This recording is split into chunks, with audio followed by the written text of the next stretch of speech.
Alhamdulillah. Alhamdulillahilladzi arsala rasulahu bil huda wa dinil haqq liyuzhirahu 'ala ad-din kullih walau karihal musyrikun. Asyhadu an la ilaha illallah wahdahu la syarika lah wa asyhadu anna sayyidana Muhammadan 'abduhu wa rasuluh. Allahumma shalli wa sallim wa barik ala sayyidina Muhammad wa ala alihi wa ashabihi wa man tabi'ahum bi ihsan ila yaumiddin, amma ba'd. Fa ya ibadallah, ittaqullaha haqqa tuqatih wa la tamutunna illa wa antum muslimun. Sidang jemaah yang dirahmati Allah Subhanahu wa taala sekalian, seperti biasa saya berpesan kepada diri saya dan juga teman-teman sekalian, marilah kita sama-sama bertakwa kepada Allah Subhanahu wa taala dengan melaksanakan perintah Allah Subhanahu wa taala dan meninggalkan larangannya. Mudah-mudahan Allah Subhanahu wa taala menggolongkan kita di kalangan mereka yang berjaya di dunia dan berjaya di akhirat, insyaallah. Hadirin sekalian jemaah yang dirahmati Allah Subhanahu wa taala sekalian, Allah Subhanahu wa taala berfirman dalam surah Ali Imran ayat ke-123, A'udzu billahi minasyaitonir rajim. Wa laqad nasarakumullahu bi badrin wa antum adillah. Fattaqullaha la'allakum tashkurun. Shadaqallahul azim. Sesungguhnya Allah Subhanahu wa taala telah membantu kamu dalam peperangan Badar. Sedangkan kamu ketika itu adalah orang-orang yang lemah. Kerana itu bertakwalah kepada Allah Subhanahu wa taala supaya kamu mensyukurinya. Bulan Ramadan mencatatkan pelbagai peristiwa bersejarah. Pembukaan kota Mekah, Fathu Mekah, berlaku pada bulan Ramadan. Pembebasan Masjidil Aqsa oleh Salahuddin Al-Ayyubi berlaku pada bulan Ramadan. Turunnya wahyu yang pertama berlaku pada bulan Ramadan.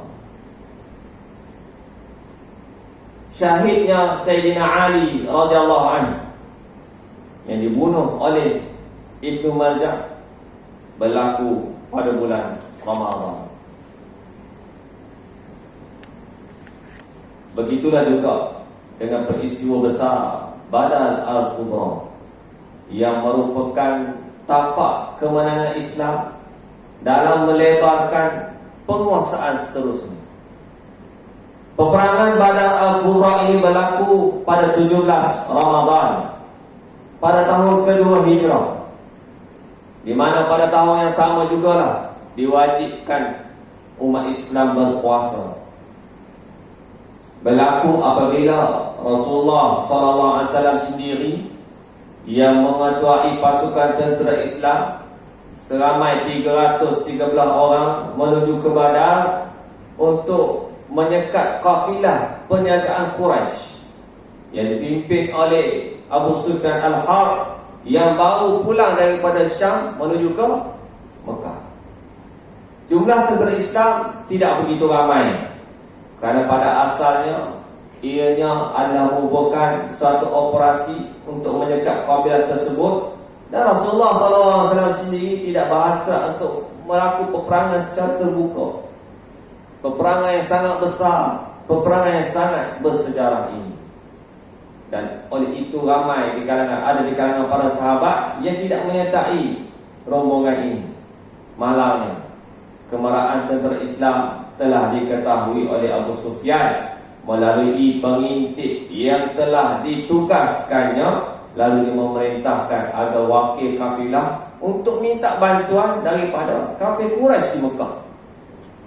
Di samping itu, Abu Sufyan dia cari jalan lain nak pulang ke Mekah melalui pantai, dan akhirnya dia terselamat daripada bertembung dengan tentera Islam.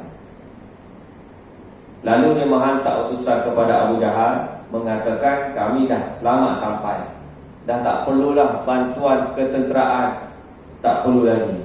Tetapi Abu Jahal dengan sombongnya mengatakan, demi Allah, kami tidak mahu pulang sekarang, sehingga kita sampai di Badar, kita berpesta di sana selama 3 hari, kita sembelih unta, kita minum arak dan menyanyi, sehingga seluruh bangsa Arab mengetahui perhimpunan dan kedatangan kita.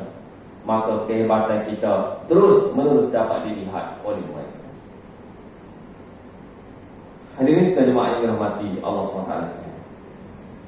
Rasulullah SAW yang telah mengetahui tentang kafilah Abu Sufyan telah berjaya menyelamatkan diri, di samping pada tentera kafir Quraisy yang besar itu seramai 1,300 orang dan lengkap bersenjata telah tiba di Badar.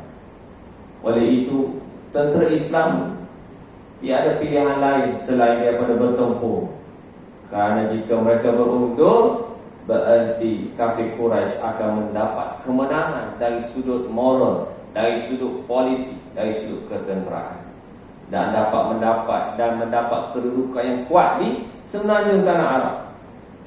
Walaupun dengan jumlah yang sangat sedikit dan kelengkapan yang tidak mencukupi, namun semangat jihad demi mempertahankan Islam, demi mempertahankan agama Allah Subhanahu wa taala terus membara di dalam diri tentera Islam.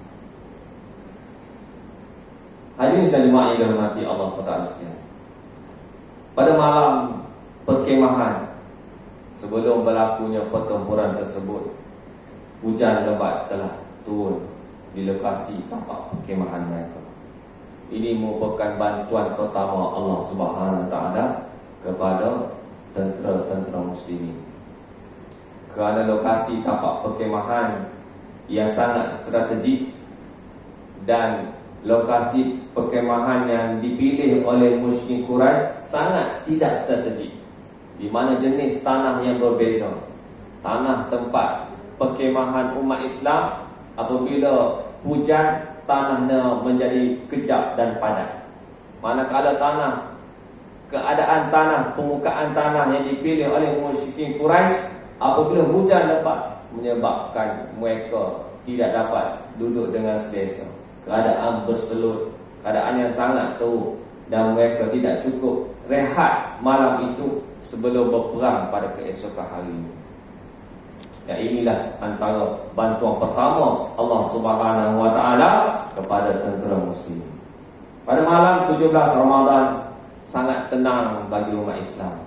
Allah SWT menghantar satu lagi bantuannya, iaitu bantuan mengantuk. Sahabat-sahabat, apabila dalam keadaan perang ni, orang kata kalau perang ni kita memang tak boleh nak lena. Sahabat-sahabat radhiyallahu ajma'in bersama Rasulullah SAW dihantar oleh Allah SWT dengan bantuan mengantuk.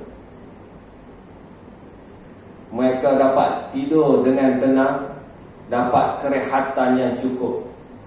Dan Nabi SAW bangun malam memanjatkan doa kepada Allah Subhanahu wa taala, Allahumma anjizli ma wa'adtan, Allahumma anta ma wa'adtan, Allahumma intahlika hadhil isabatu la tu'bal fil ardh.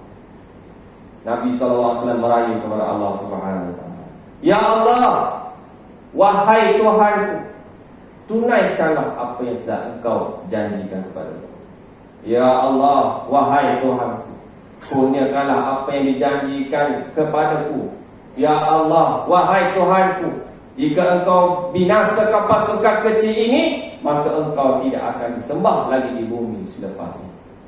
Begitulah kerisauan Nabi Muhammad SAW. Hanya meletakkan keyakinan kepada Allah Subhanahu wa taala.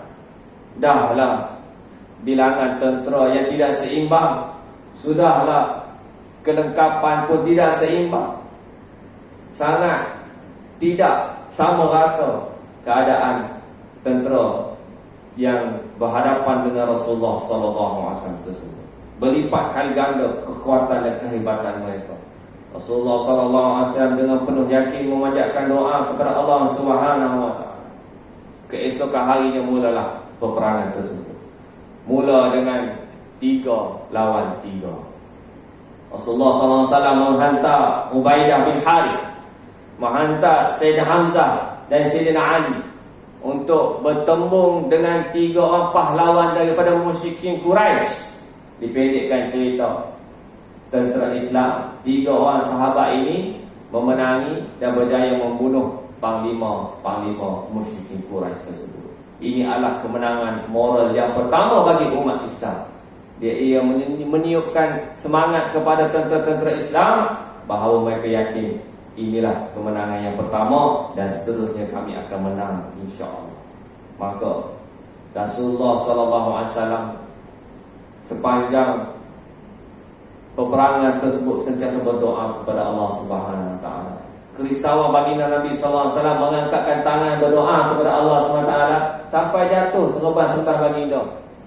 Angkat tangan tinggi sangat sampai jatuh serban baginda. Sayyidina Abu Bakar radhiyallahu anhu kesihan melihat Rasulullah SAW berkeadaan sedemikian, mengatakan, wahai Rasulullah, cukuplah berdoa. Allah SWT telah menghantar bantuan malaikat kepada kita. Allah Ta'ala bantu dengan para malaikat. Sahabat dapat melihat kepala dan tangan musuh terputus dengan sendirinya. Sahabat dapat mendengar dalam peperangan tersebut bunyi cemeti-cemeti dan bunyi kuda-kuda pahlawan. Semua bantuan daripada Allah Subhanahu wa taala berupa tentera malaikat. Sahabat dapat mendengar dan dapat melihat sebelum pedang itu sampai ke leher musuh-musuh mereka, leher tersebut telah putus terlebih dahulu. Pedang tak sampai kat leher lagi, leher telah putus. Inilah bantuan daripada Allah Subhanahu wa taala.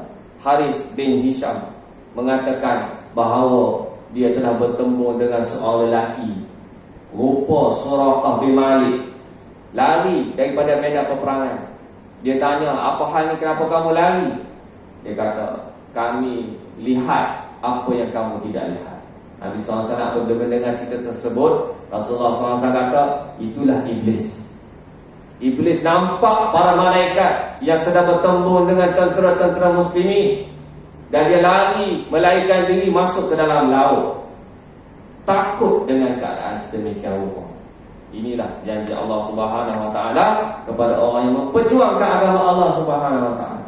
Kita berharap kita pun juga sedemikian dipilih oleh Allah Subhanahu wa taala untuk bersama-sama dengan gerakan Islam, bersama-sama dengan perjuangan Islam. Pilihlah diri sendiri.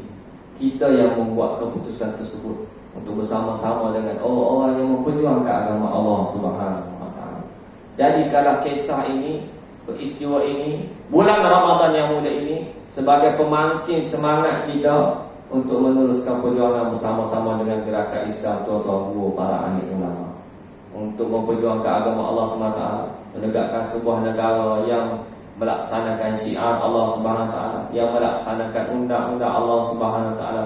Perjalanan kita masih jauh, namun kita pilihlah diri kita untuk bersama-sama dengan jalan ini. Dalam peristiwa peperangan Badar ini juga ada satu episod di mana kematian Abu Jahal. Abu Jahal diburu oleh 2 orang kanak-kanak.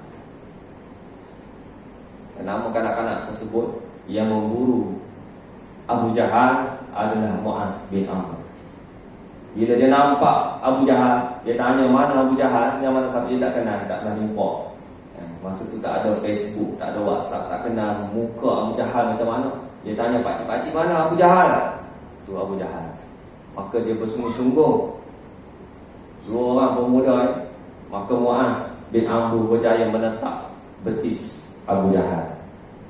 Kemudian ketika itu datang anak Abu Jahal, Ikrimah bin Abu Jahal, untuk mempertahankan Abu Jahal dan menetak tangan Mu'az sehingga hampir terputus.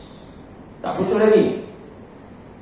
Tetapi dengan semangatnya Mu'az ni, dia nampak dah target dia, dia bawa pedang nak meneruskan tetakan kali yang keberapa kepada Abu Jahal.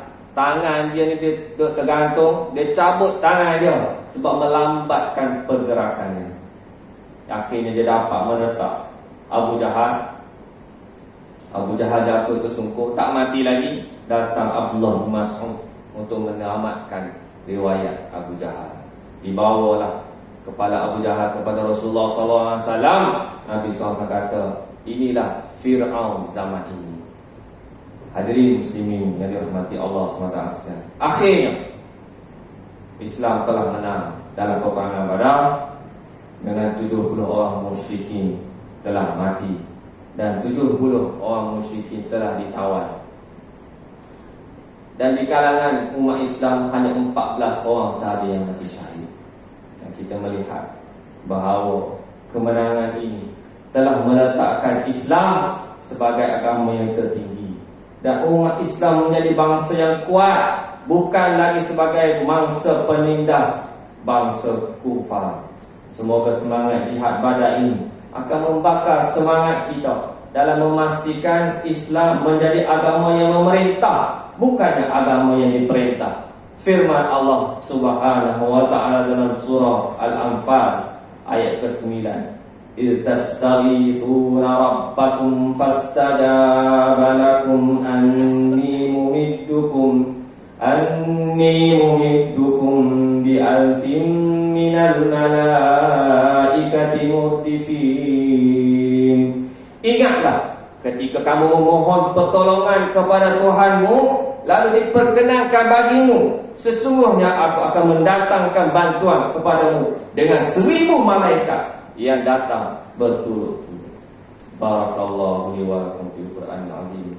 Wa nafa'ani wa iyyakum bima fihi min al-ayati wa dzikril hakim. Taqabbal minni wa minkum tilawatahu innahu huwas samiul alim. Aqulu qawli hadza wa astaghfirullahal azim li wa lakum wa lisa'iril muslimina wal muslimat wal mu'minina wal mu'minat fastaghfiruhu innahu huwal ghafurur rahim.